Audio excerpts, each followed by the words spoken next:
Test the claim.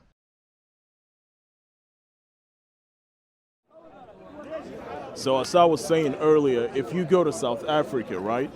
If you go to Cape Town, there's a place in Northern Cape called Orania. You see, what that place is a white-only town. So can you believe that in 2023, in the continent of Africa, we have a town in South Africa, which was, historically apartheid.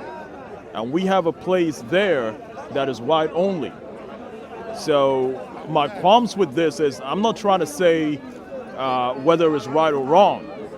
I mean, everybody has a right to do whatever they want to do, right? It's a free country. However, in a country that is historically apartheid, why would you have a place that's white only? It means whatever wounds that you had, whatever grievances that you had, is clearly, it hasn't healed for you to say that you're going to have a place that's only white people. I think that is, it has a lot to do with division. And division isn't going to take anybody anywhere. So from an academic perspective, we need to analyze, since the establishment of Orania, what are the key performance indicators that you have for that town? What has it done? How has it benefited the white people that are living in Orania? It's a white people's enclave. Does it have any legal protection as such?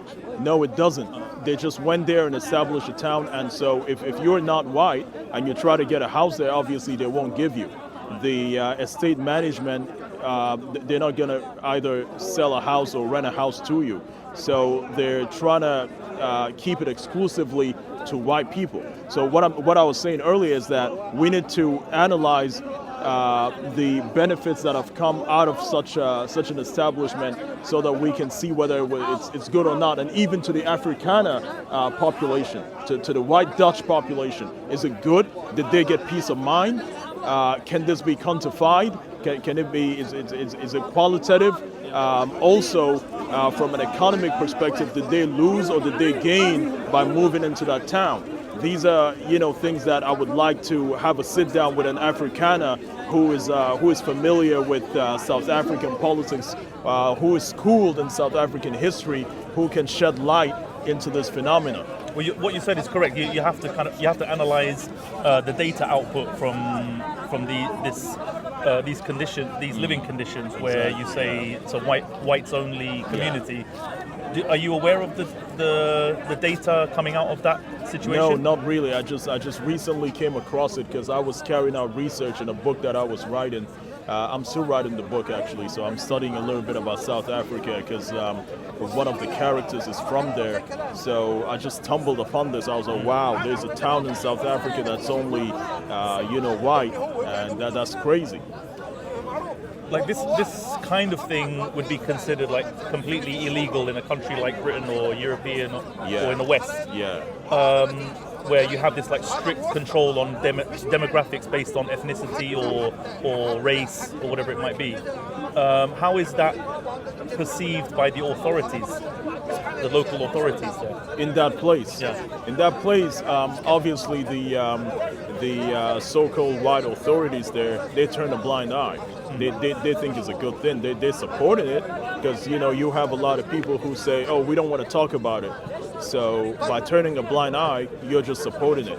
And it's also reminiscent of India. When you see the caste system of India, if you're Tamil, Telugu, or Malayalam, you try to get accommodation in a higher caste area, and they don't give you. Right. So it's crazy. It's crazy. It's very, very reminiscent of caste system in India, certainly, and also reminiscent of Rosa Parks, who refused to get up from the back of from the front of the bus to go like sit at the Jim back Crow of the bus, laws, Jim Crow and, era and all that stuff, and then came Martin Luther with the civil rights and all that stuff. So it takes you away from 2023 and it takes you back to the 50s. It's crazy when you fathom that kind of stuff still going on. So remind me again, where exactly is that taking place? It's in South Africa, in Northern Cape, a town by the name of Orania.